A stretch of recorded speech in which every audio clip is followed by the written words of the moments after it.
बंदी छोड़ सतगुरु रामपाल जी परमेश्वर जी की जय हो।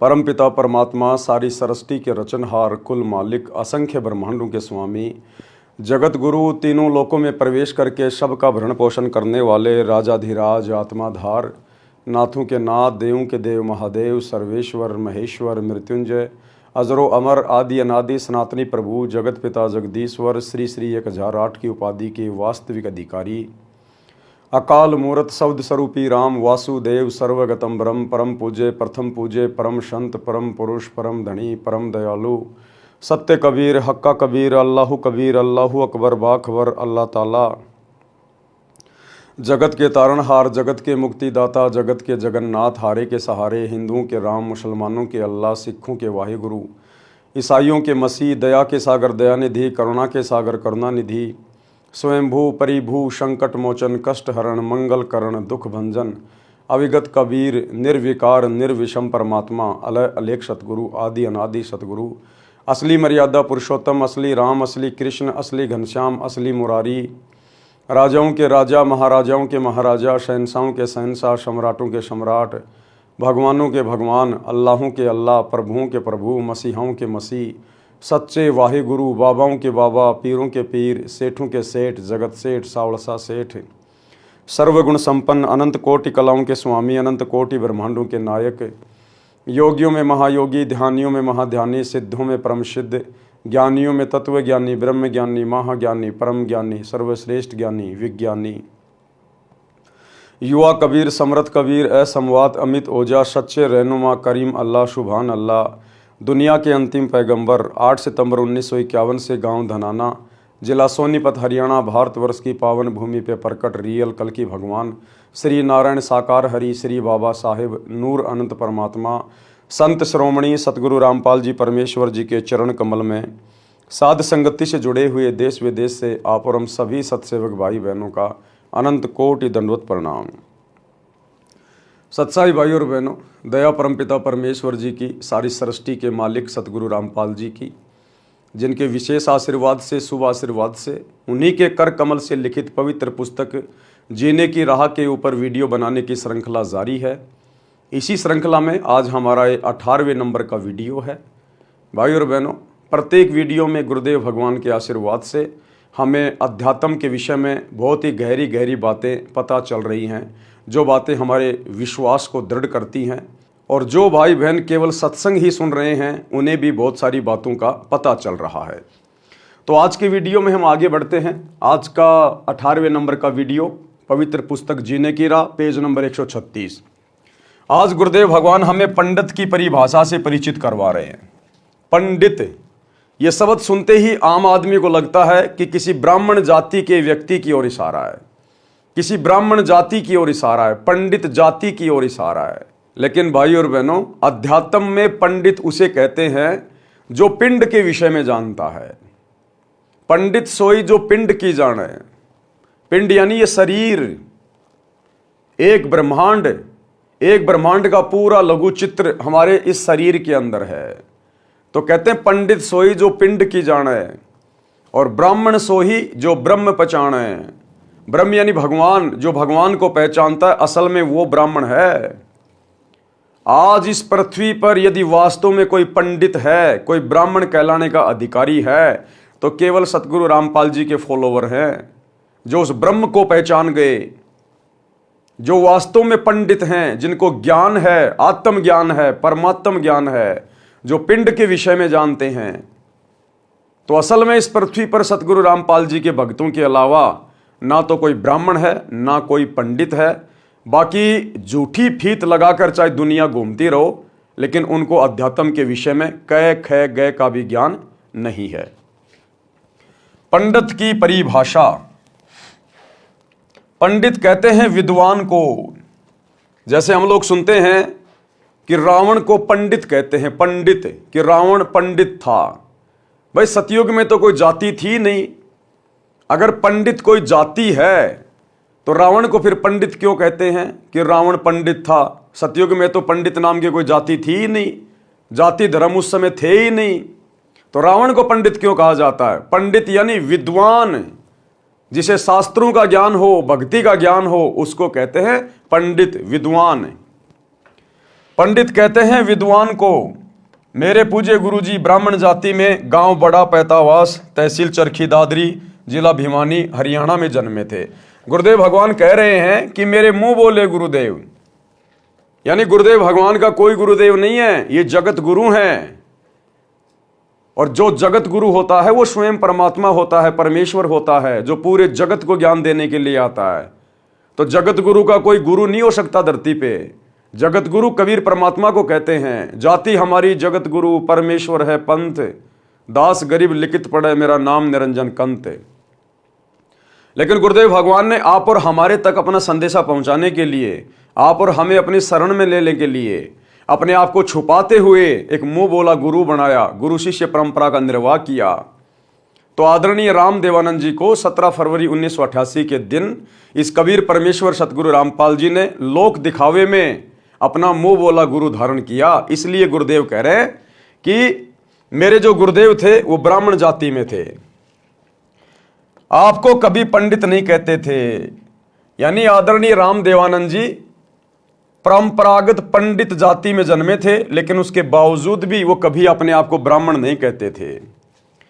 मेरे दादा गुरुजी, मेरे गुरुजी के गुरुजी गांव छावड़ा दिल्ली में नजफगढ़ के पास के जाट थे।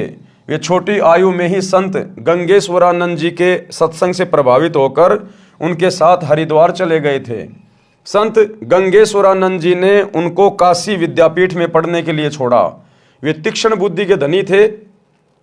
4 विषयों में आचार्य की डिग्री प्राप्त की, जिस कारण से जाट होते हुए भी पंडित चिदानंद जी के नाम से पुकारे जाते थे। गांव गोपालपुर, तहसील खरखोदा, जिला सोनीपत प्रांत, हरियाणा में उनका आश्रम है। उस पर बोर्ड लगा है, पंडित चिदानंद जी गरीबदासी आश्रम गोपालपुर। उनका नाम चिदानंद जी था। कोई ब्राह्मण भाई दुख ना माने, इसलिए पंडित की परिभाषा बताना अनिवार्य था, सो बताई है। क्योंकि आगे का सत्संग पंडित पे चलेगा, विद्वान पे चलेगा। तो कोई परंपरागत पंडित या ब्राह्मण जाति वाला दुख ना माने बातें सुन के कि भाई सतगुरु रामपाल जी तो हम पंडितों को क्रिटिसाइज कर रहे हैं। नहीं, पंडित का मतलब होता है विद्वान, जो गुरु पद पे है, जो लोगों का मार्गदर्शन करता है, उसको कहते हैं ब्राह्मण, पंडित। सुदामा जी पंडित थे। सुदामा जी ब्राह्मण कुल में जन्मे थे। निर्धनता चरम पर थी। कई बार बच्चे भी भूखे सो जाते थे। सुदामा जी की धर्मपत्नी को पता था कि द्वारिका के राजा श्री कृष्ण जी के साथ सुदामा जी की अच्छी मित्रता रही है। पत्नी ने बहुत बार कहा कि आप अपने राजा मित्र कृष्ण से कुछ धन मांग लाओ। सुदामा जी कहते थे कि पंडित का काम मांगना नहीं होता, परमात्मा के विधान को समझकर उसके अनुकूल जीवन यापन करना होता है। गरीबदास जी ने भी कहा है। क्या कहा सुदामा जी ने? हम भक्तों को शिक्षा लेने की आवश्यकता है। आज हमारे गुरु भाई बहन जो साध संगति से नहीं जुड़े हुए हैं, जो ज्ञान को आधार बना के भक्ति नहीं कर रहे, आज वे आश्रमों में फोन पे फोन करते हैं, गुरुजी के पास जेल में मेरी प्रार्थना भेज दो, गुरुजी के पास मेरी अरदास लगा दो, मेरी प्रार्थना लगा दो। कोई क्या मांग रहा है, कोई क्या मांग रहा है। सुदामा जी कह रहे हैं कि ब्राह्मण का काम, पंडित का काम, भगत का काम मांगना नहीं होता। जैसी भक्ति गुरु ने बताई है, हमने उस भक्ति को मर्यादा में रह के, गुरु की आज्ञा में रह के करने की आवश्यकता है। क्या गुरु को पता नहीं कि मेरे भगत को क्या चाहिए, कब चाहिए, किस चीज की आवश्यकता है? सतगुरु अंतर्यामी होते हैं। सतगुरु को बताने की जरूरत नहीं है, सतगुरु से अरदास करने की जरूरत नहीं है। चीटी पायल बाजे पैर, साहिब सुनता है सब लहर। वे अंतर्यामी होते हैं। महाभारत के युद्ध के समय टटीरी पक्षी ने अपने अंडों की रक्षार्थ अपनी आत्मा से परमात्मा से पुकार की थी। सतगुरु ने उस पक्षी की आत्मा की पुकार सुन ली। क्या हमने आज गुरुदेव को फोन करके बताने की जरूरत है? प्रार्थना लगाने की जरूरत है? बीच में कोई एजेंट तैयार करने की जरूरत है क्या? आत्मा और परमात्मा के बीच में कोई दलाल नहीं है, कोई एजेंट नहीं है। तो सुदामा जी शिक्षा दे रहे हैं। क्या कहा सुदामा जी ने जब उनकी पत्नी ने कहा कि श्री कृष्ण जी तो राजा भी हैं और आपके मित्र भी हैं, कुछ धन मांग लाओ। सुदामा जी कहते थे कि पंडित यानी भगत, ब्राह्मण भगत का काम मांगना नहीं होता, परमात्मा के विधान को समझकर उसके अनुकूल जीवन यापन करना होता है। गरीबदास जी ने भी कहा है कि गरीब नट प्रेरणा कांजर सासी, मांगत हैं भटियारे, जिनकी भक्ति में लो लागी वो मोती देत उधारे। गरीब जो मांगे सो बढ़वा कहिए, दर दर फिरे अज्ञानी, और जोगी जोग संपूर्ण जाका, मांग न पीवे पानी। ये विशेष तौर पर उन लोगों के लिए कहा है जिनको सत भक्ति प्राप्त नहीं है, जिनको सच्चा गुरु प्राप्त नहीं है, और जो भगवा वाणा पहन के अपने आप को ब्राह्मण पंडित या गुरु दर्शाकर और गांव गांव में जाकर अलख जगाते हैं, रोटियां मांगते हैं, आटा मांगते हैं। ये उन लोगों के लिए कहा है कि तुम सत भक्ति करो, फिर तुमने मांगने की जरूरत नहीं है, घर घर जाकर किसी के आगे हाथ फैलाने की जरूरत नहीं है। कहते हैं तो नट कांजर और सासी ये लोग मांगा करते हैं, और जो भगत होते हैं वो तो दूसरों को दिया करते हैं, मांगा नहीं करते। तो गुरुदेव कह रहे ऐ जगत के लोगों, मांगो मत, परमात्मा से भक्ति की भीख मांगो। अगर एक बार परमात्मा ने तुम्हें भक्ति की भीख दे दी तो उसके बाद तुम्हारे पास किसी चीज की कमी नहीं रहेगी। फिर वो परमात्मा अपने भगत को जगत के आगे हाथ नहीं फैलाने देता। शब्दार्थ, नट ये लोग जनता में कुछ खेल दिखाते थे, जैसे लंबे बांस को बिना पृथ्वी में गाड़े उसके ऊपर चढ़ना, जो अनोखा व कठिन कार्य होता था।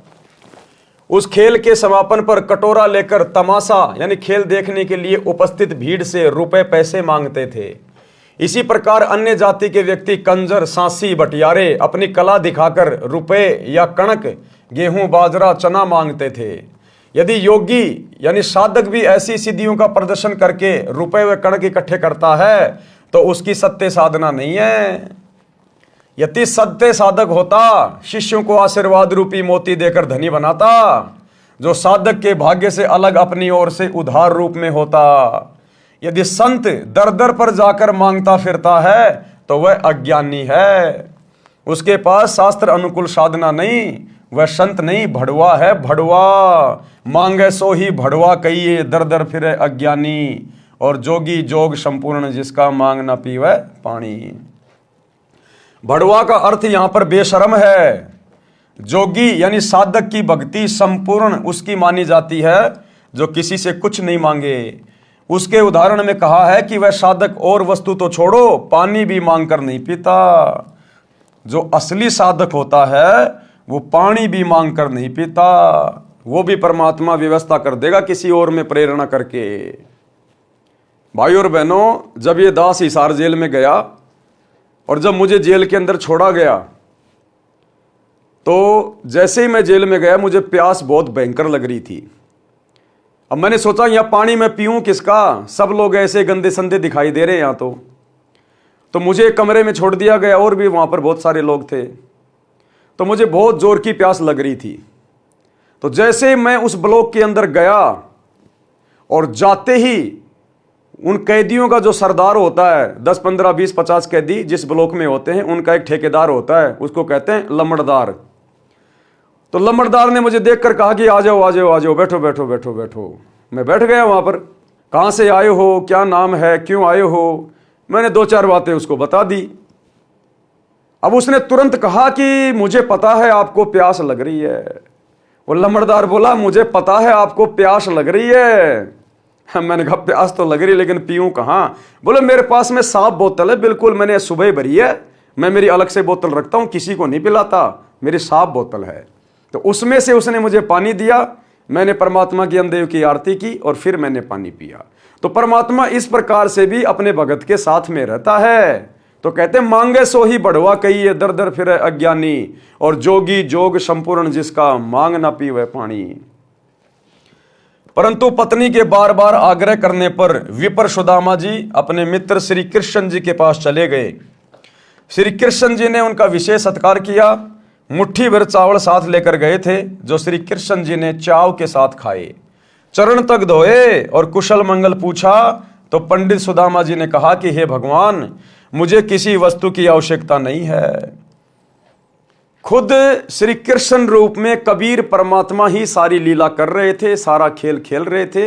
ये बातें हमने कबीर सागर में और मुक्ति बोध में अच्छे से पढ़ ली है, कृष्ण सुदामा की कथा में। तो देखो श्री कृष्ण जी के रूप में स्वयं कबीर भगवान ने, सावलसा सेठ ने पंडित सुदामा जी से पूछा कि कहो क्या हालचाल है, किसी चीज की कमी तो नहीं है। अब सुदामा जी कह रहे कि भगवान आपके दया से मौज है, आपके दास को कोई कमी नहीं है, बिल्कुल ठाठ बाट है। भाई और बहनों, ये होते हैं भगत के लक्षण। सुदामा जी मांग भी नहीं रहे थे, सामने से श्री कृष्ण रूप में परमात्मा ने कहा, उसके बावजूद भी सुदामा ने हाथ नहीं फैलाए। ये नहीं कहा कि मुझे दिक्कत है, प्रॉब्लम है, मेरे बच्चे भूखे रहते हैं, हाल बेहाल हो रहा है। बोला नहीं नहीं भगवान, आपके रहते सहते बोले आपके दास को क्या चिंता। उधर शेख फरीद की हमने कथा पढ़ी, उसने अपनी आंख निकाल के दे दी उस बुढ़िया को कि जल्दी से मुझे आग दे दे, नहीं तो मेरे गुरुजी नाराज हो जाएंगे। आंख निकाल दी, आंख पे कपड़ा बांध के गुरुजी के पास आया और गुरुजी ने कहा, रे शेख फरीद क्या हो गया। बोला गुरुजी क्या हो सकता आपके दास को, आपके रहते सहते गुरुदेव आपके दास को क्या हो सकता है, मौज है मौज है। और आज हम कलयुग की पिछली पीढ़ी के भगत, सच्चा सतगुरु प्राप्त करके, सच्ची भक्ति प्राप्त करके, तत्व ज्ञान लेकर और आश्रम के नंबरों पर लाइन लगा रखी है भीख मांगने के लिए, लाइन। अरे भक्ति से कौन से दिन प्राप्त करोगे। अरे गुरु के विधान अनुसार भक्ति करके कौन से दिन प्राप्त करोगे, कब प्रसन्न करोगे गुरुदेव को। या खाली मांगते रहोगे, ये आदत छोड़ोगे नहीं। असंख्य जन्म नट प्रेरणा कांजर सासी बन के मांगे, आज तुम भगत बन के भी मांग रहे हो। अरे ये वो सतगुरु है जिससे मांगने की जरूरत नहीं है, इसने तो सब कुछ दे दिया। गुरु समान दाता नहीं, याचक शिष्य समान है, तीन लोक की संपदा सो गुरु दीनी दान। अरे 21 ब्रह्मांड का सबसे उत्तम नाम दे दिया तुम्हें, सबसे बड़ी संपत्ति, और फिर भी तुम मांगे जा रहे हो, मांगे जा रहे हो, भिखारी बन रहे हो। जो भक्ति गुरुदेव ने दे दी उसको मर्यादा में रह के करो, अपने गुरु को परमात्मा मान के विश्वास करके भक्ति करो, तुम्हें मांगने की जरूरत नहीं पड़ेगी, कांजर सासी भटियारा बनने की जरूरत नहीं पड़ेगी तुम्हें। अपने गुरु से केवल भक्ति मांगी जाती है। लेकिन तुमने तो लाइन लगा दी, गुरुजी से मेरी प्रार्थना कर दो, मेरा पोता हो जाए, मेरा बेटा नौकरी लग जाए, मेरा मकान बन जाए।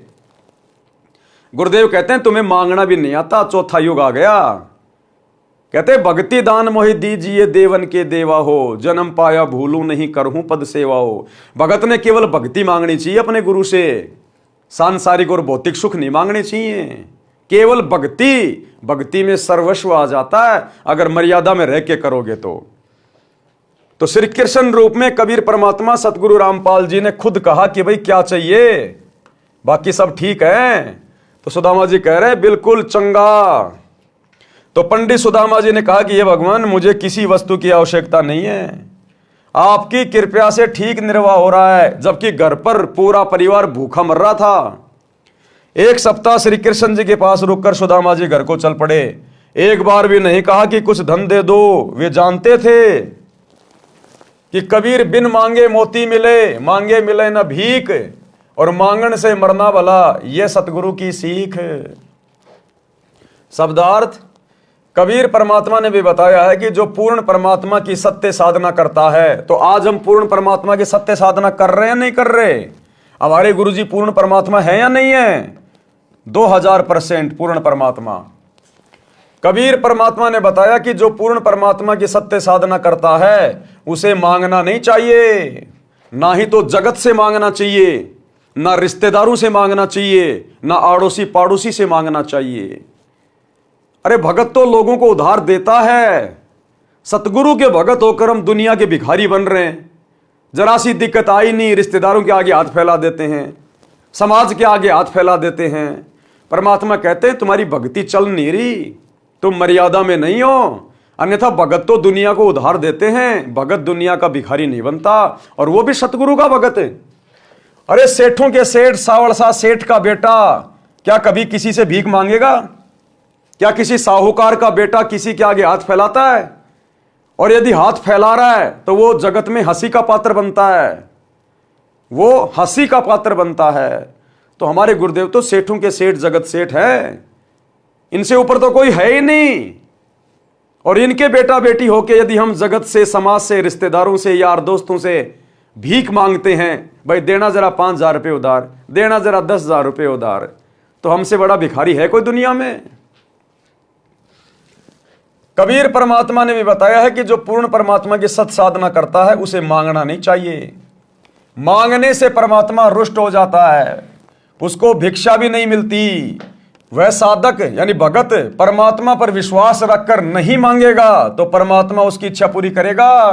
लेकिन संगत को विश्वास ही तो नहीं है कि हमारे गुरुजी परमात्मा होंगे, हमारे गुरुजी कबीर जी होंगे। इन्होंने तो कागज के टुकड़े को, दाढ़ी मूछ वाली कबीर की नकली फोटो को भगवान मान रखा है, उसको परमात्मा मान रखा है। यानी मोती जैसी बहुमूल्य वस्तु भी दे देगा। पूर्ण सतगुरु यही शिक्षा देता है कि मांगने से तो व्यक्ति जीवित ही मर जाता है, मांगने से तो मरना भला है। भावार्थ आत्महत्या से नहीं है, यहां अपनी इच्छाओं का दमन करके मृतक बनकर रहने से है। श्री कृष्ण जी राजा थे, अपने मित्र की स्थिति को समझकर विश्वकर्मा जी को आदेश देकर एक सप्ताह में सुदामा जी का महल बनवा दिया तथा बहुत सारा धन भी दे दिया। अगर श्री सुदामा जी जरा सी भी गलती कर देते और जब श्री कृष्ण रूप में कबीर भगवान ने कहा कि भाई क्या चाहिए, अगर उस समय सुदामा जी जरा सा भी भावुक हो जाते, लोभ लालच में आ जाते और कह देते कि भगवान हालत खराब है, एक झोपड़ी सी बनवा दो, हो सकता है भाई और बहनों एक गाड़ी अनाज की भी दे देता परमात्मा, हो सकता है उसकी झोपड़ी भी बनवा देता।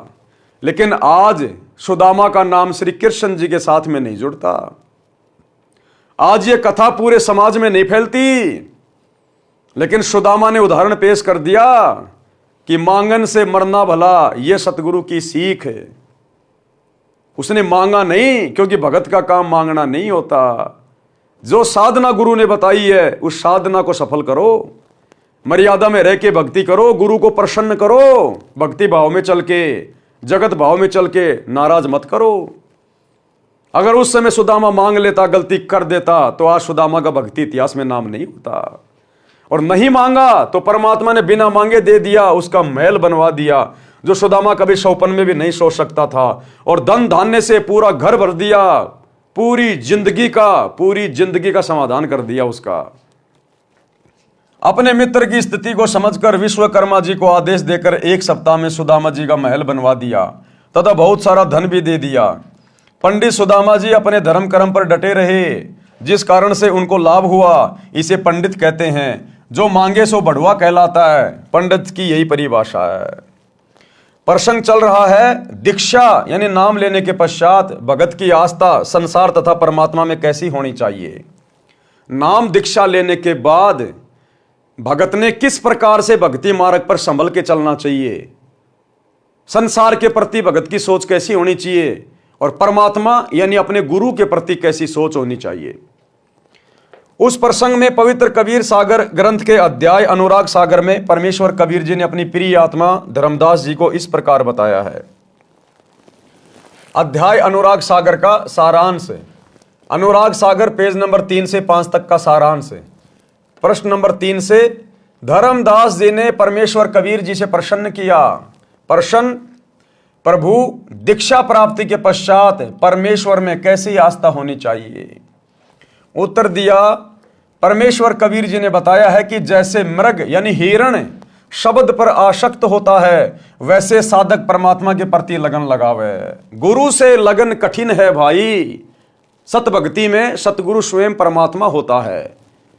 तो कहते हैं नाम दीक्षा लेने के बाद जिस प्रकार वो हिरण जो एक शब्द के ऊपर आसक्त हो जाता है, उसके बाद वो शिकारी उसके साथ जो मर्जी करे, उसको काटे या घर ले जाए, लेकिन वो हिरण विवश हो जाता है उस शब्द को सुनकर उसकी धुन के ऊपर, और शिकारी के घुटनों पे आके अपना सर रख देता है। इसी प्रकार सतगुरु से नाम की दीक्षा लेने के बाद, उनके सत्संग सुनने के बाद, सतगुरु समझ में आने के बाद कि सतगुरु स्वयं परमात्मा है, भगत ने अपने आप को समर्पित कर देना चाहिए। तन मन शीस ईस अपने पे पहलम चोट चढ़ावे, जब कोई राम भगत गति पावे। यानी फिर भगत ने समाज की तरफ नहीं देखना, संसार की तरफ नहीं देखना, जीवित ही मृतक हो जाना चाहिए।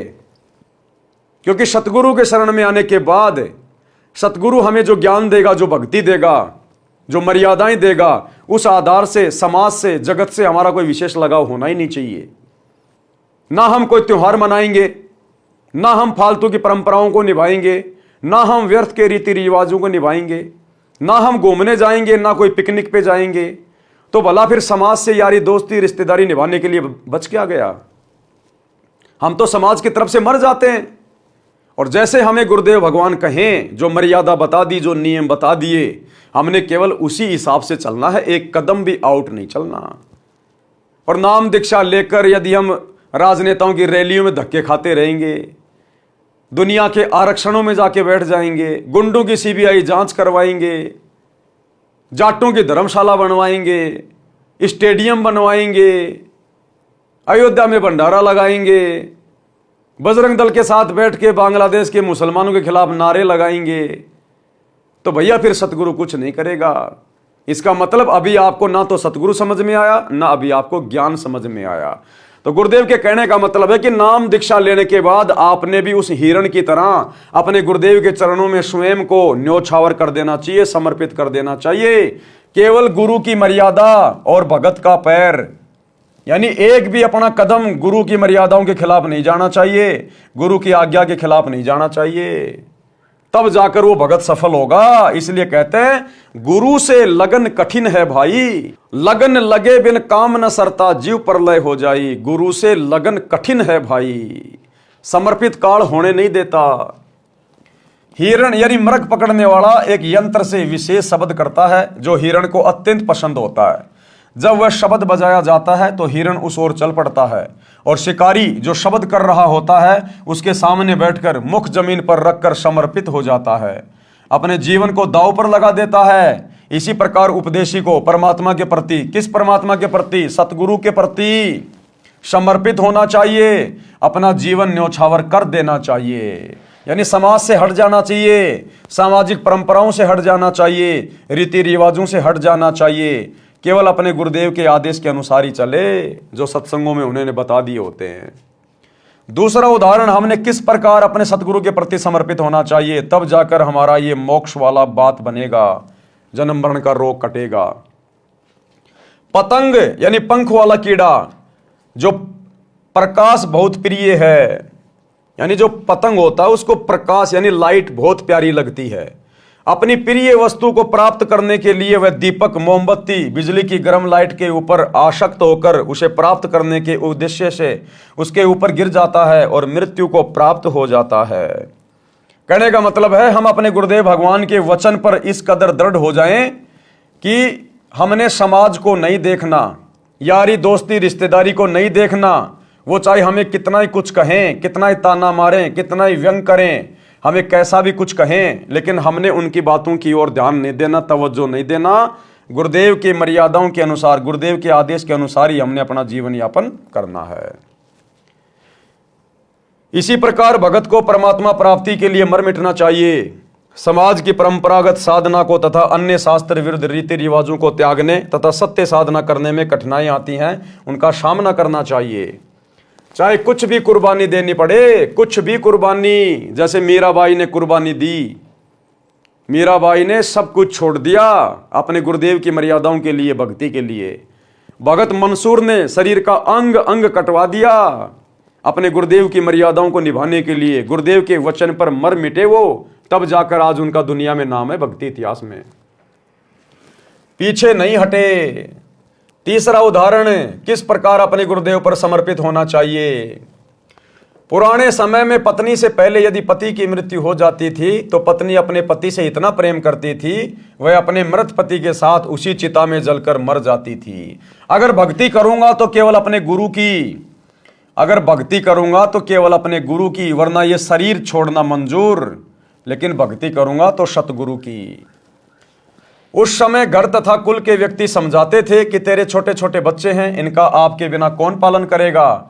चाचे ताऊ किसी के बच्चों को नहीं पालते। जब तक माता पिता होते हैं तब तक कुल के व्यक्ति प्यार की औपचारिकता करते हैं, वास्तव में प्रेम तो अपनों में ही होता है। आप इन छोटे छोटे बच्चों की ओर देखो, बच्चे पिता के वियोग में रो रहे होते हैं, माता का पल्लू पकड़कर रोकते हैं। उस स्त्री को उसके सोने के आभूषण भी दिखाए जाते हैं, देख इनका क्या होगा, कितने सुंदर तथा बहुमूल्य आभूषण हैं। आप अपने बच्चों में रहो, परंतु वह स्त्री प्रेम वश होकर उसी चिता में जिंदा जलकर मर जाती है। इसी प्रकार सतगुरु की शरण में आने के बाद ये काल या फिर काल प्रेरणा से अन्य समाज के लोग जो उपदेशी नहीं है, वो हमें कितना ही परेशान करें, कितना ही तंग करें, कितना ही लोभ लालच दें, भगत के अंदर लोभ लालच का अंश भी प्रवेश नहीं करना चाहिए। क्योंकि परमात्मा कहते हैं, कामी क्रोधी लालची इनसे भक्ति ना होय, भक्ति करे कोई सूरमा जात वर्ण कुल खोय। यानी काल हमें हर प्रकार से तोड़ने का भी प्रयास करेगा। पहले हमारे को ये गरीबी में रख के प्रयास करता है कि ये भक्ति छोड़ दे दुखी होके, फिर एक समय बाद ये हमारे को इतना धन देगा, इतना धन देगा कि हो सकता है ये धन में पागल होकर लोभ लालच में आकर भक्ति में जो है आस्था हटा ले, भक्ति में ढीला पड़ जाए। तो हमें हर प्रकार से यहां पर तोड़ने का प्रयास किया जाएगा और उस समय वो हमारी परीक्षा होती है। तो भगत ने ये चीजें नहीं देखनी है। जिस प्रकार वो स्त्री जो अपने पति के प्रेम में पागल होती है, वो अपने छोटे छोटे बच्चों को जो रो रहे होते हैं उनको भी नहीं देखती। सोने चांदी के उसके आभूषण उसके सामने लाए जाते हैं, इनको कौन पहनेगा, ये लाखों रुपए के आभूषण हैं, वो कुछ नहीं देखती। उसका प्रेम केवल अपने पति में, उसके ऊपर धुन सवार होती है। इसी प्रकार हमारा प्रेम अपने सतगुरुदेव भगवान में, हमारी आसक्ता अपने गुरुदेव भगवान में, हमारा समर्पण हमारे गुरुदेव भगवान में। हमने जगत भाव में नहीं चलना, अब हमने काल के जाल में नहीं फंसना। सतगुरु ने इतना ज्ञान दे दिया, इतना ज्ञान दे दिया, 4 युगों में यह ज्ञान परमेश्वर ने किसी को नहीं दिया। साहिब ने भेद दिया सब खोला अपनी सतलोक राजधानी का। आप अपने बच्चों में रहो, परंतु वह स्त्री प्रेमवश होकर उसी चिता में जिंदा जलकर मर जाती थी, पीछे कदम नहीं हटाती थी। पहले तो इस प्रकार सती होती थी, कोई 1-2 ही होती थी। बाद में ये रीति रिवाज कुल की मर्यादा का रूप ले गई थी। पति की मृत्यु के पश्चात स्त्री को जबरन उसी चिता में जलाया जाने लगा था, जिससे सती प्रथा का जन्म हुआ। बाद में यह संघर्ष के पश्चात समाप्त हो गई। इस कथा का सारांश है कि जैसे एक पत्नी अपने पति के वैराग्य में जिंदा जलकर मर जाती है, मुख से राम राम कहकर चिता में जल जाती है। जगत में जीवन दिन चार का कोई सदा ना रहे, ये विचार पति संग चाली कोई कुछ कहे। इसी प्रकार जगत में जीवन दिन चार का कोई कुछ भी कहे, समाज की परंपराओं को छोड़कर, रीति रिवाजों को छोड़कर हम तो अपने गुरुदेव भगवान के साथ चलेंगे।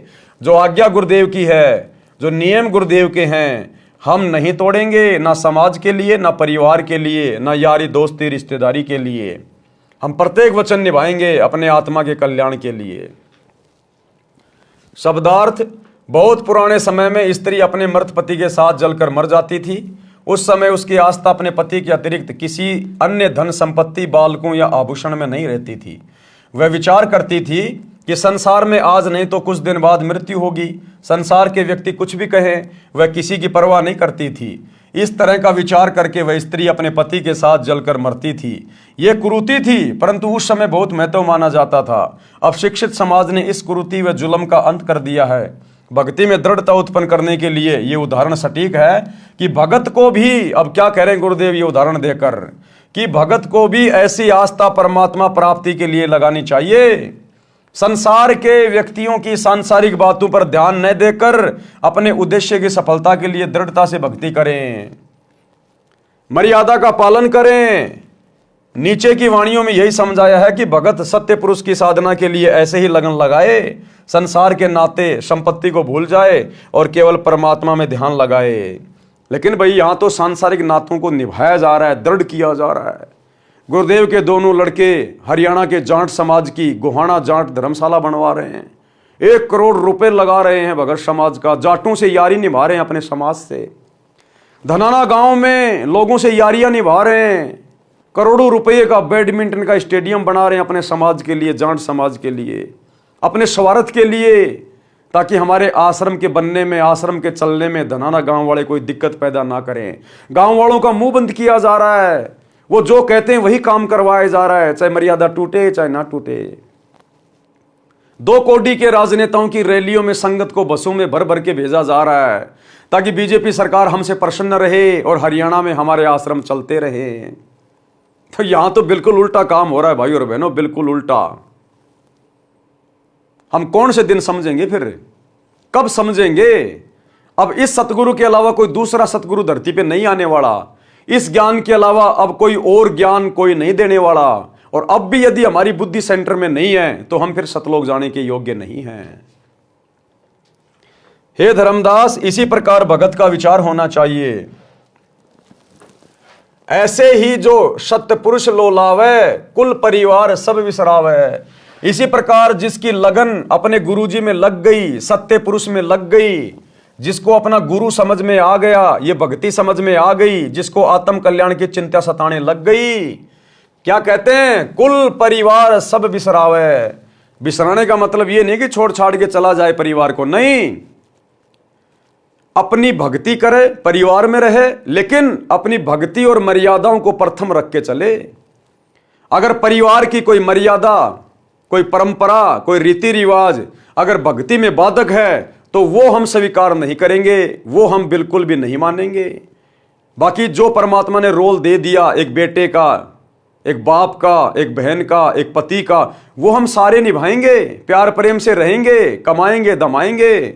लेकिन जहां बात आएगी हमारी मर्यादाओं में, समाज की कोई परंपरा, कोई रीति रिवाज अगर अड़चन पैदा करेगी तो उस समय हम समाज की बात नहीं मानेंगे, हम परिवार को देख के नहीं चलेंगे, लोक लाज में नहीं आएंगे। प्रथम गुरु की भक्ति और मर्यादा, बाकी फिर अन्य काम। तो कहते हैं ऐसे ही जो सतगुरु लोलावे, कुल परिवार सब बिसरावे। नारी सुत का मोह न आने, जगत और जीवन सौपन कर जाने। नारी यानी स्त्री, पत्नी, सुत यानी बेटा, बेटी, इनका कोई मोह नहीं होना चाहिए। जगत और जीवन सौपन कर जाने कि भैया 4 दिन की जिंदगी है, अगर बेटा बेटी की मोह ममता में पड़ा रहूंगा तो मेरा तो जीवन नरक बन जाएगा, अगले जन्म में गधा बन के घूमूंगा। बेटा बेटी को पढ़ाओ लिखाओ, बढ़िया खिलाओ, कपड़े लाके दो, इससे ज्यादा नहीं, इससे ज्यादा मोह ममता में नहीं पड़ना। मेरे बेटे को मैं बैरिस्टर बना दूं, इंजीनियर बना दूं, डॉक्टर बना दूं, मैं इसका जीवन सफल कर लूंगा। पहले अपना तो जीवन सफल कर ले, बेटा बेटी के तो बाद में देखना, पहले अपना तो कर ले। तो परमात्मा कहते हैं फालतू के चक्कर में मत पड़ना, और बेटा बेटी को भी समय पे भक्ति में लगा दे। एक बार जब वो डॉक्टर बन गया फिर वो तेरी नहीं मानने वाला, तो अपने बच्चों को भी बचपन से भक्ति लाइन पे लगाओ। जग में जीवन थोड़ा भाई, अंत समय कोई नहीं सहाई।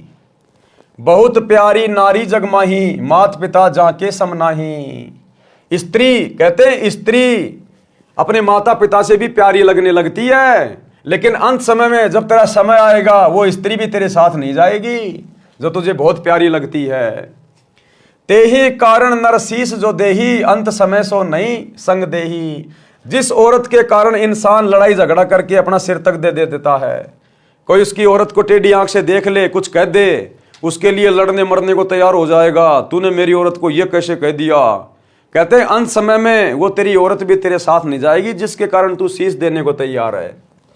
चाहे कोई जड़े पति के संगा, फिर दोनों बने कीट पतंगा। अगर कोई अपने उस पति के प्यार में, प्रेम में, वियोग में, वैराग्य में अगर उसके साथ में जल के मर भी जाती है तो भी वो साथ नहीं रहेंगे भाई। वो पत्नी अपने कर्म आधार से क्या पता कौन सी योनि में जाएगी, वो पति कौन सी योनि में जाएगा, आगे वो भी नहीं मिलेंगे, दोनों बने कीट पतंगा। इसलिए यदि मरना है तो अपने गुरु के प्रेम में मर। यहां मरने का मतलब है समर्पित हो जा, समाज को मत देख। फिर पशु पक्षी जन्म पावे, बिन सतगुरु दुख कौन मिटावे। वो पति पत्नी फिर अगले जन्म में ना जाने कोई पशु बनेगा, कोई पक्षी बनेगी, कोई किस योनि में जाएंगे। कहते हैं ये संकट, ये दुख सतगुरु की भक्ति के बिना नहीं कटेगा।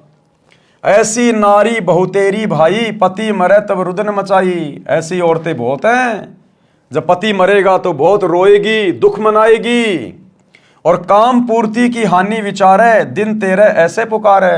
वो रोती क्यों है? अपने स्वार्थ को रोती है, अपने विषय वासनाओं की पूर्ति के लिए रोती है, और जैसे उसके 12-13 दिन पूरे हो जाते हैं दूसरा खत्म कर लेती है। निज स्वार्थ को रोदन कर ही, तुरंत ही खत्म दूसरों कर ही। शुत परिजन धन सौपन स्नेही, सत्य नाम गहु निज मत एही। स्व तन संप्रिय और नयाना, सो भी संग नहीं चलत निदाना। कि इंसान को अपने शरीर से प्यारा तो कुछ नहीं लगता, जिस शरीर के लिए लाखों रुपया खर्च कर देता है अगर बीमार हो जाता है तो। कहते हैं अपने शरीर से प्यारा तो इंसान को कुछ नहीं लगता, सो भी संग नहीं चलत निदाना। ये नादान वो भी तेरे साथ नहीं जाएगा अंत समय में। तो क्या साथ जाएगा? केवल सतगुरु की भक्ति जाएगी। गुरु रामपाल मेरा हरदम साथी, रहे शब्द रूप में साथ। ये परमात्मा साथ रहेगा, इसकी भक्ति साथ रहेगी।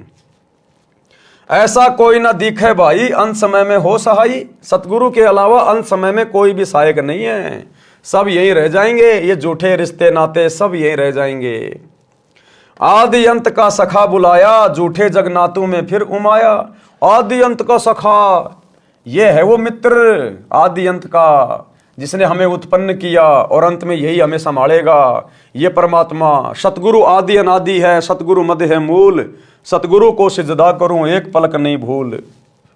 तो कहते हैं तूने अपने सतगुरु को तो बुला दिया और झूठे रिश्ते नातू में मगन होके बैठ गया। आदि अंत का सखा बुलाया, झूठे जग नातू में फिर उमाया। अंत समय जब दूत गल दबावे, ता समय कहो कौन छुड़ावे। जब यम के दूत आएंगे अंत समय में, भक्तिहीन प्राणी का गला दबाएंगे, उस समय कहते तुझे कौन बचाएगा उनसे। सतगुरु है एक छुड़ावन हारा, निश्चय कर मानू कहा हमारा। काल को जीत हंस ले जाही, सतगुरु काल पर विजय प्राप्त करवा के अपने हंस को सतलोक ले जाता है। काल को जीत हंस ले जाही, अविचल देश जहां पुरुष रहाई। जहां जाए सुख होय अपारा, बहुर न आवे इस संसारा। ऐसा दृढ़ मता कराही, जैसे सूरा लेत लड़ाई। यानी भगत ने भक्ति मार्ग पर इतना दृढ़ होना पड़ेगा। भक्ति करे कोई सूरमा, जात वर्ण कुल खोए। ऐसा दृढ़ मता कराही, जैसे सूरा लेत लड़ाई। जैसे सूरवीर योद्धा लड़ाई के मैदान में जिस प्रकार से टक्कर लेता है, पीठ नहीं दिखाता, चाहे शरीर का अंग अंग कट जाए। तो भक्ति मार्ग पर आने के बाद भगत को भी सूरवीर बनना पड़ेगा। किसी के साथ लड़ना नहीं, झगड़ना नहीं, लेकिन अपनी मर्यादाओं के लिए, अपनी भक्ति के लिए उसने इस प्रकार सूरवीर की तरह संघर्ष करना पड़ेगा। समाज की लोकलाज में नहीं आना, लड़ना नहीं, झगड़ना नहीं, लेकिन अपनी मर्यादाओं के लिए फिर किसी के आगे झुकना नहीं। टूक टूक हो मरे रण के माही, पूठा कदम कबू हटावे नहीं। वो योद्धा टूक टूक होकर अंग अंग उसका कट जाएगा युद्ध के मैदान में, लेकिन वापस कदम नहीं हटाता। तो जो सच्चा भगत होता है वो इसी प्रकार पीछे कदम नहीं हटाएगा। मंसूर की तरह, मंसूर को बांध दिया गया रस्सियों से, तलवार लेके सामने खड़े हैं कि बंद कर दे अनल हक बोलना, अनल हक अनल हक। एक हाथ काट दिया, बंद कर दे, नहीं दूसरा काटेंगे, अनल हक दूसरा काट दिया। एक पैर काट दिया, बंद कर दे, अनल हक दूसरा पैर काट दिया, गर्दन काट दी। कहते हैं इस प्रकार अपने गुरु जी के प्रति लो लगानी है, इतना समर्पित होना है सतगुरु की भक्ति के प्रति। और यहां छोटी छोटी बातों पे छोटा छोटा पीला पर्चा निकाल दिया जाता है। गुरु जी का आदेश है, नरेंद्र मोदी की रैली है गोहाना के सोनीपत में, बसों में भर के जाना है। 4 बजे तो भगत नहा धो के तैयार हो जाते हैं कि कब आएंगे, कब आएगा मेरा पति, मैं अपने ससुराल जाऊंगा नरेंद्र मोदी की रैली में। जाटों के आरक्षण में चलना है भगत जी। अरे भगत जी चलेंगे, कोई काम ही नहीं है, फ्री हूं मैं, चलो चलो चलो टाइम पास कर लेंगे। क्या खाक सूरवीर की भूमिका निभाओगे? आम जगत वालों से भी गए गुजरे हो गए, आम जगत वालों से भी गए गुजरे। ये सतगुरु सहन कैसे कर रहा, हमें तो ये नहीं पता।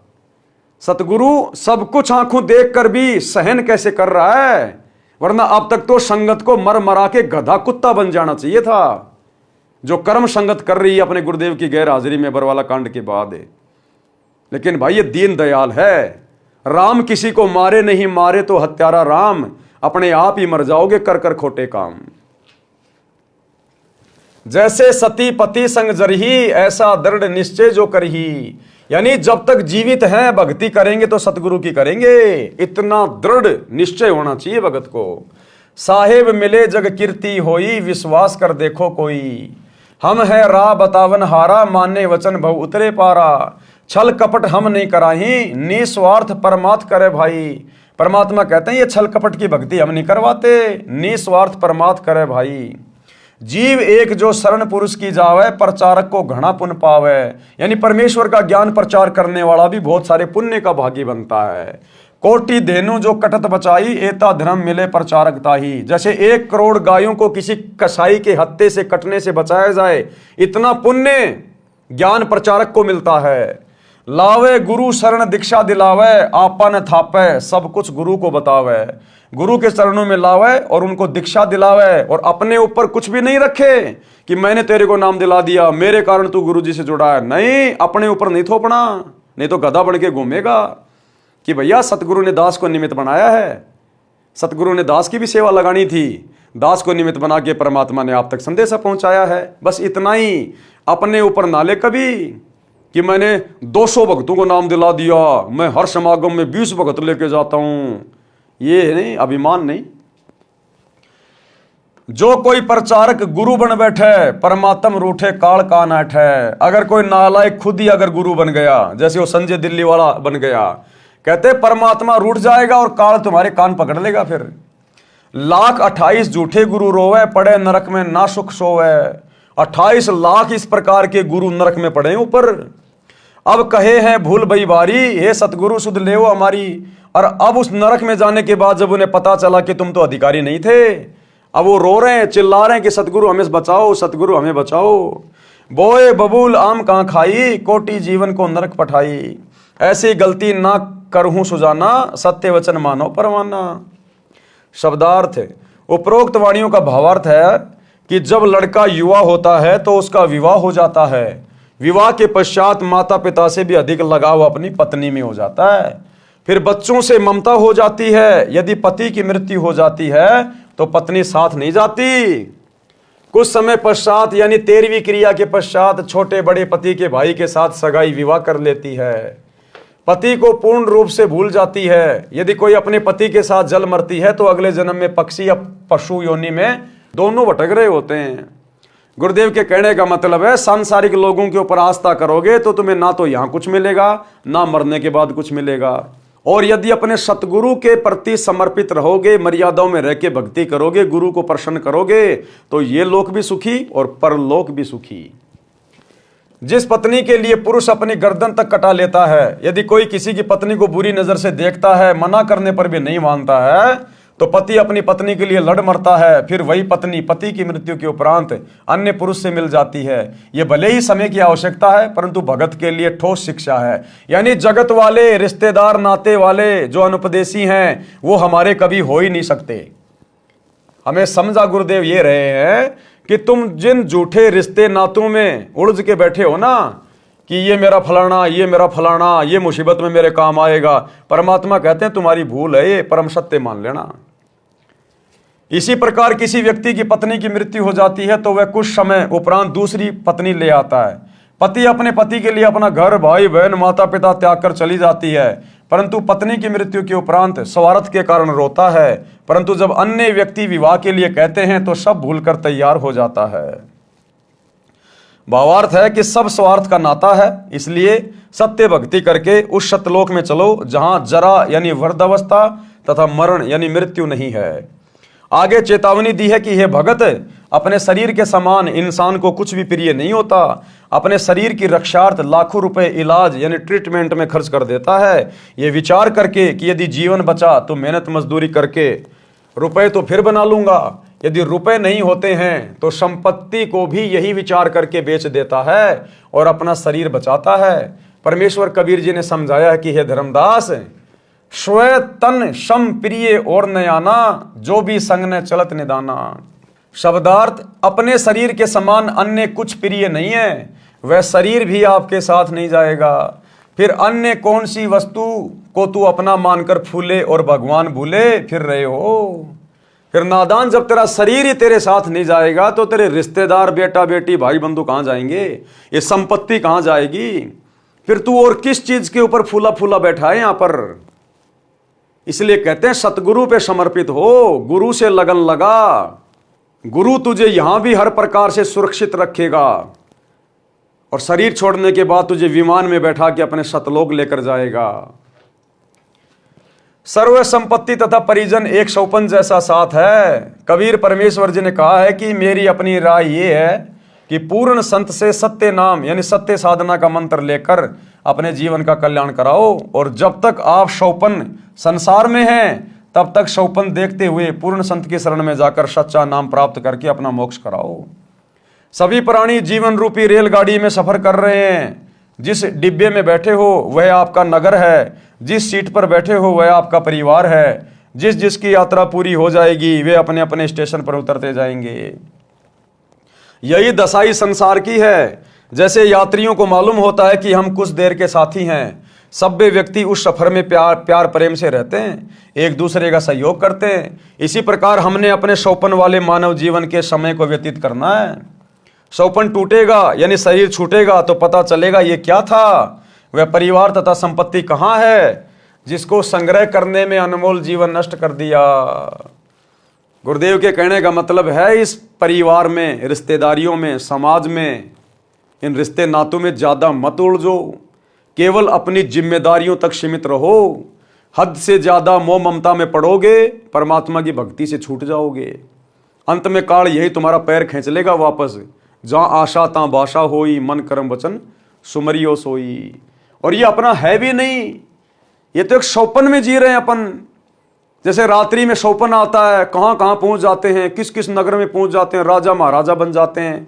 सौपन में न्यारा ही हमारा एक परिवार बन जाता है, माता पिता होते हैं, पत्नी होती है, बच्चे होते हैं। और जब सौपन सुबह टूटता है तो कुछ भी नहीं था। इसी प्रकार ये जीवन हमारा एक लंबा सपना है, किसी का 30 साल का, किसी का 40 का, किसी का 50 का, किसी का 100 का। और जिस दिन ये जीवन रूपी सौपन टूटेगा यानी शरीर छूटेगा तो बताओ फिर हमारा है क्या? क्या हम वापस इसी परिवार में आ सकते हैं? कभी नहीं आ सकते।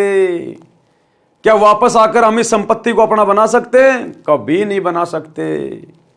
तो ये भी तो एक सौपन है। रात्रि वाला छोटा है, ये थोड़ा बड़ा है।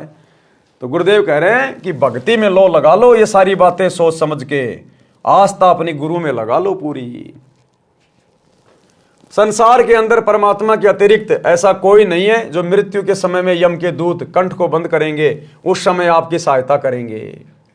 परमेश्वर उसी की मदद करता है जिसने पूर्ण संत से दीक्षा ले रखी हो।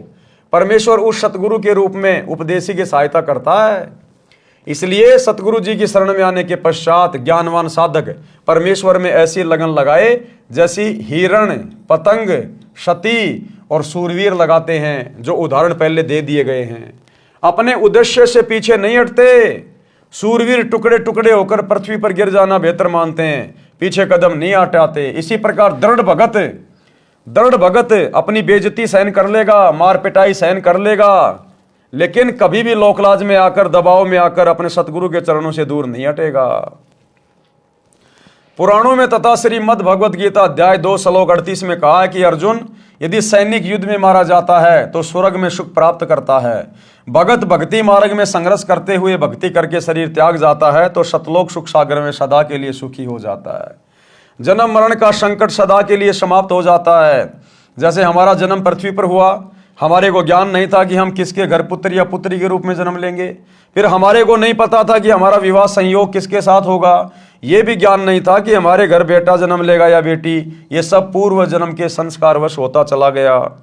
आपस में कितना प्यार तथा अपनापन बन गया। सदा साथ रहने की इच्छा रहती है, कोई ना मरे ये कामना करते हुए रहते हैं। इस काल ब्रह्म के लोक में कोई सदा नहीं रहेगा, एक एक करके पहले पीछे सब मरते जाएंगे। सारे जीवन में जो संपत्ति इकट्ठी की थी वह यहीं रहेगी।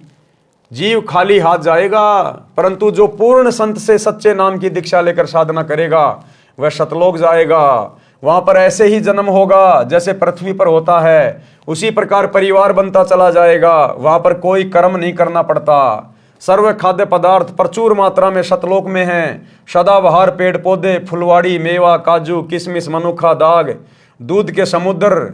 सतलोक में वृद्ध अवस्था नहीं है, मृत्यु भी नहीं है। इसको अक्षय मोक्ष कहते हैं, यानी सदा सदा के लिए मोक्ष, अविनाशी मोक्ष, पूर्ण मुक्ति कहते हैं, जो गीता अध्याय 18 श्लोक 62 तथा अध्याय 15 श्लोक 4 में कहा है। तथा जिस सिद्धि यानी मोक्ष शक्ति को नैष्कर्मीय सिद्धि कहा गया है, जिसका वर्णन गीता अध्याय 3 श्लोक 4, अध्याय 18 श्लोक 49 से 62 में है। इस काल ब्रह्म यानी ज्योति निरंजन के 21 ब्रह्मांडों के क्षेत्र में सभी प्राणी कर्म करके ही आहार प्राप्ति करते हैं। सतलोक में ऐसा नहीं है, वहां बिना कर्म किए सर्व सुख पदार्थ होते हैं। जैसे बाग में फलों से लदपद पेड़ तथा बेल होते हैं, फल तोड़ो और खाओ। सर्व प्रकार का अनाज भी ऐसे ही उगा रहता है, सदाबहार है, जो इच्छा है बनाओ और खाओ। वहां पर खाना बनाना नहीं पड़ता, भोजनालय में रखो, जो खाना चाहते हो अपने आप तैयार हो जाता है। ये सब परमेश्वर की शक्ति से होता है। उस समय सतलोक यानी शाश्वत स्थान को प्राप्त करने के लिए आप जी को सती तथा सूरमा की तरह कुर्बान होना पड़ेगा। अपने गुरुदेव पर सती तथा सूरमा की तरह पूर्णतया समर्पित होना पड़ेगा। भावार्थ है कि अपने उद्देश्य यानी पूर्ण मोक्ष प्राप्ति के लक्ष्य को प्राप्त करने के लिए संसार के सभी लोभ लालच त्यागने पड़े तो विचारने की आवश्यकता नहीं है, यानी सोच विचार नहीं करना भगत ने। अगर कभी ऐसी नौबत आ जाए तो, जैसे बेटा नाम ले लेता है, पूरा परिवार उसके विरोध में आ जाता है, बाप कहेगा भैया मेरे अनुसार चलेगा तो ही जमीन में हिस्सा दूंगा, तो ही मकान में हिस्सा दूंगा, नहीं तो कहीं भी जा खा कमा कर ले तेरे बाबा की भक्ति। उस समय भगत ने विचार नहीं करना चाहिए मन में जरा भी, तुरंत उठा के थैला चल देना चाहिए कि राम राम जी बहुत बढ़िया, जय हो बंदी छोड़ की। इतनी दृढ़ता होनी चाहिए, इतनी दृढ़ता। अगर आपको संपत्ति भी चाहिए, परमात्मा आपको लैंड लॉर्ड बना देगा, आपको सैकड़ों एकड़ जमीन का मालिक बना देगा यह परमात्मा, यदि आपने उस समय जरा भी सोच विचार नहीं किया तो, कि पापा जी संभालो अपनी संपत्ति, अपने बाकी बेटों को दो, चाहे बेटियों को दो, चाहे तुम उड़ाओ, ये भगत तो ये चला, जय हो बंदी छोड़ की, रखो तो तुम्हारी मर्जी, तुम्हारे खेतों में काम करूंगा, 2 टाइम की रोटी खाऊंगा, अपनी भक्ति करूंगा, बाकी ये भक्ति छोड़ने वाला नहीं हूं मैं। तुम्हें छोड़ सकता हूं, इस परिवार को छोड़ सकता हूं, तेरी संपत्ति को भी छोड़ दूंगा, थूकूंगा भी नहीं, लेकिन भक्ति छोड़ने की दोबारा मत बोलना। शरीर छूट सकता है लेकिन ये भक्ति नहीं छूटेगी। अब इतना दृढ़ जब भगत हो जाता है, अंतर्यामी देख लेता है, तो कहते हैं नुक्ते ऊपर रिझेगा रे कोटि कर्म जल जा तुम्हारे। ये नुक्ते होते हैं, परमात्मा जानबूझ के ऐसी परिस्थितियां पैदा करता है भगत को देखने के लिए। संसार के सभी लोभ लालच त्यागने पड़े तो विचार करने की आवश्यकता नहीं है, तुरंत छोड़ो और अपने सुमरण ध्यान में मगन रहो।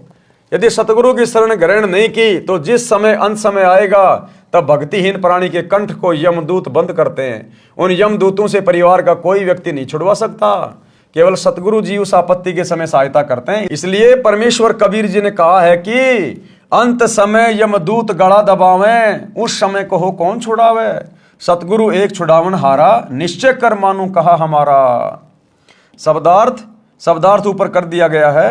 यदि कोई भगत ज्ञान समझकर दीक्षित होकर अन्य भोले भूले जीवों को ज्ञान चर्चा करके सत्य ज्ञान प्रचार द्वारा सतगुरु शरण में लाकर दीक्षा दिलाता है तो उसको एक जीव को सत्य भक्ति मार्ग बताकर गुरु से दीक्षा दिलाने का इतना पुण्य होता है जितना 1 करोड़ गायों को काटने से, कसाई से बचाने का मिलता है। एक मानव का जीवन इतना बहुमूल्य तथा इतने पुण्यों से प्राप्त होता है। यदि कोई मूर्ख प्रचारक मान बढ़ाई के वश होकर स्वयं दीक्षा देता है, स्वयं गुरु बन बैठता है, तो वह महापराधी होता है। उससे परमेश्वर रुष्ट हो जाता है तथा काल उसको कान पकड़कर घसीट कर ले जाता है, जैसे खटीक यानी कसाई बकरी को ले जाता है। कबीर सागर के अध्याय अंबु सागर पृष्ठ 48 पर प्रमाण है कि तब देखा दूतन कह जाई, 84 तहां कुंड बनाई। कुंड कुंड बैठे यमदूता, देत जीवन कह कष्ट बहुता। तहां जाए हम खड़े रहावा, देखत जीव विनय बहु लावा। झूठे कड़ीहार यानी नकली सतगुरु की दशा जो नरक में पड़े हुए थे। पड़े मार जीव करे बहु शोरा, बांध बांध कुंडन में बोरा। 1,28,000 पड़े वो झूठे गुरु, बहुत कष्ट तहां करत पुकारा। हम भूले सवारत संगी, अब हमरे नाही अर्दंगी। हम तो जरत हैं अग्नि मंजारा, अंग अंग सब जरत हमारा। कौन पुरुष अब राखे भाई, करत गुहार चक्षु डल जाई। ज्ञानी यानी कबीर जी वचन, ये वाणी नकली कबीर पंथियों ने अपने हिसाब से बनाई हुई है, हमें इस वाणी से कोई लेना देना नहीं है। असली वाणी नीचे है जो गुरुदेव ने बताई है। ये वाणी बनावटी है, वास्तविक वाणी नीचे है। दुर्दशा देख दया दिल आवा, अरे दूत तुम जीवन भरमावा। उन आत्माओं की ऐसी दशा देखकर सतगुरु को भी दया आ गई और उन झूठे नकली गुरुओं से जो उसी कुंड में आग में जल रहे थे, गुरुदेव ने क्या कहा, दुर्दशा देख दया दिल आवा, अरे दूत तुम जीवन भरमावा। जीव तो अचेत अज्ञाना, वाको काल जाल तुम बंधाना। कि ये जीव तो बेचारे अज्ञानी थे, इनको क्या पता जैसा गुरु कहता है वैसा ही करता है, लेकिन तुमने क्यों जानबूझ के काल के जाल में बांधा। 84 दूतन कह बांधा, शब्द डोर 14 यम सांदा। तब हम सब हन कह मारा, तुम हो जालिम बटपारा। हमारे भक्तन को तुम भरमावा, पल पल सुरती जीवन डिगावा। गही चोटी दूत घसियाए, यम और दूत विनय तब लाए। दूत जो नकली गुरु बने थे, चूक हमारी क्षमा कर दीजिए, मम माने तस आज्ञा कीजिए। हम तो धनी यानी काल कहो जस कीन्या, सो वचन मान हम लीन्या। अब नहीं जीव तुम्हारा भरमावे, हमने कभू गुरु कहावे। ये जितने भी धर्म गुरु हैं वर्तमान में धरती पर, एकमात्र सतगुरु रामपाल जी को छोड़कर, आचार्य शंकराचार्य मंडलेश्वर, हिंदू मुस्लिम सिख ईसाई धर्म के ये पोप पादरी हैं और जितने भी मुल्ला काजी पंडित ब्राह्मण, ये सब काल के द्वारा भेजे गए दूत हैं जो परमेश्वर की आत्माओं को अज्ञान से ठोक रहे हैं, शास्त्र विरुद्ध साधना पर लगाकर सबके जीवन को नरक बना रहे हैं। तो बाद में इन सब को वहां पर नरक के कुंड में डाला जाता है, इन आचार्य शंकराचार्यों को। और उस समय फिर ये हाथ जोड़ते हैं कि भगवान ऐसी गलती दोबारा नहीं करेंगे, ऐसी गलती दोबारा नहीं करेंगे। और अब ये अपने आप में भगवान बन के बैठे हैं। ज्ञानी वचन यानी कबीर जी वचन, सुन ज्ञानी बहुते हसाई, दूतन दुष्ट बंद न छोड़ो जाई। पल एक जीवन सुख दीन्या, तब संसार गमन हम कीन्या। भावार्थ, कबीर परमेश्वर जी ने बताया कि जो झूठे सतगुरु बनकर मान बढ़ाई के वश होकर काल प्रेरणा से भोले जीवों को भरमाया करते थे, उनको भी दंड मिलता है, उनको भी नरक में डालकर यातनाएं दी जाती हैं। उनके शिष्य भी उसी नरक में गिरते हैं। जब मैं उस नरक के पास गया, क्या कह रहे हैं गुरुदेव भगवान, जब मैं उस नरक के पास गया जिसमें वे मान बढ़ाई के भूखे नकली कड़ीहार, संसार के काटने वाले यानी नकली सतगुरु बनकर महिमा बनाए हुए थे, लाखों जीवों को शिष्य बनाकर नरक में अपने साथ ले गए। फिर परमेश्वर के विधान अनुसार वे भी अपराधी होने के कारण नरक में पड़े थे। उस नरक क्षेत्र में कुंड बने हैं, प्रत्येक कुंड में जीव पड़े हैं तथा यमदूत सता रहे हैं। वे 28 लाख नकली सतगुरुओं ने मुझे देखकर अर्जी लगाई कि हमें बचा लो प्रभु। कारण यह था कि जो यमदूत उन्हें नरक में मार पीट रहे थे, वे सब परमेश्वर कबीर जी की शक्ति के सामने कांपने लगे। इस कारण से उन नकली सतगुरुओं को लगा कि ये कोई परम शक्ति वाले देव हैं। परमेश्वर कबीर जी ने कहा कि तुमने भोले जीवों को भ्रमित किया, अपने आप को पूर्ण सतगुरु सिद्ध किया। तुम्हें पता भी था कि तुम्हारे पास नाम दीक्षा का अधिकार नहीं, तुम्हें पूर्ण मोक्ष का ज्ञान नहीं। अपने स्वार्थवश लाखों मनुष्यों के अनमोल जीवन का नाश कर दिया। वे काल जाल में फंसे रहे। फिर मैंने उन दूतों, काल के बनाए कड़ीहारों को तथा अन्य यमदूतों को मारा, चोटी पकड़कर घसीटा। फिर नकली सतगुरु ने कहा कि हमने तो अपने धनी यानी मालिक काल ब्रह्म की आज्ञा का पालन किया है, अब आप जैसे कहोगे हम वैसे ही करेंगे। मैंने कहा, किसने कहा? गुरुदेव ने। मैंने कहा कि तुमको छोड़ा नहीं जाएगा। जो जीव उन नकली गुरुओं के शिष्य बनकर जीवन नष्ट कर गए थे, वे भी वहीं उनके साथ नरक में पड़े थे। जब तक मैं कौन? कबीर परमेश्वर जी। लिख कौन रहे हैं? सतगुरु रामपाल जी। जब तक मैं कबीर परमेश्वर जी वहां रहा, उन जीवों को नरक का कष्ट नहीं हो रहा था। इस प्रकार उनको कुछ समय का सुख देकर वहां से चलकर संसार में आया। मेरे आने के पश्चात वे नकली गुरुओं तथा उनके भोंदू शिष्यों को फिर से नरक की यातना प्रारंभ हो गई। इसलिए पूर्वोक्त वाणी में कहा है कि यदि कोई प्रचारक स्वयं गुरु बन बैठा तो परमेश्वर रुष्ट हो जाएगा और काल कान ऐठेगा अर्थात कष्ट देगा। इसलिए हे सज्जन पुरुष, कभी ऐसी गलती न करना, मेरे वचन को प्रमाणित मानना। तो भाई और बहनों, ये इतनी अच्छी अच्छी बातें भक्ति मार्ग पर गुरुदेव भगवान हमें बता रहे हैं ताकि हम निकट भविष्य में कभी भी कोई गलती ना कर बैठें। हम भगत हैं, आजीवन भगत बनकर ही भक्ति करते रहेंगे। हमारा मकसद मोक्ष प्राप्ति है, ना कि दुनिया को मोक्ष का ठेका दिलवाना। परमात्मा कहते हैं आत्म प्राण उद्धार ही, ऐसा धर्म नहीं कोई और। सबसे पहले तो अपनी आत्मा का कल्याण करवाओ, फिर दूसरे भाई बहनों को समझाओ और स्वयं गुरु मत बनो, स्वयं दीक्षा मत दो, अपने सतगुरु के पास लेकर जाओ। और कभी भी इस बात का फिर अहंकार मत करना कि मैंने तुझे नाम दिलाया, मैं नहीं मिलता तो तेरे को सतगुरु नहीं मिलता, मैंने 500 लोगों को नाम दीक्षा दिला दी। इस मान बढ़ाई में कभी मत आ जाना, अन्यथा काल कान ऐठ लेगा।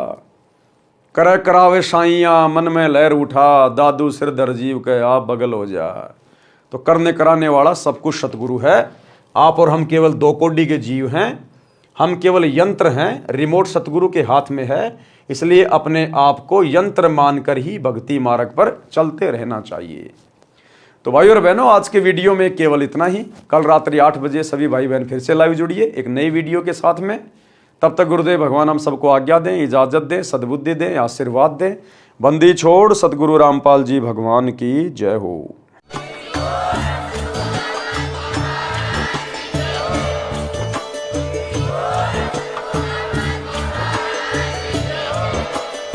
भाई जो गुरु बचन पे डट के कट गे फंद 84 के, कट गे फंद 84 के, कट गे फंद 84 के।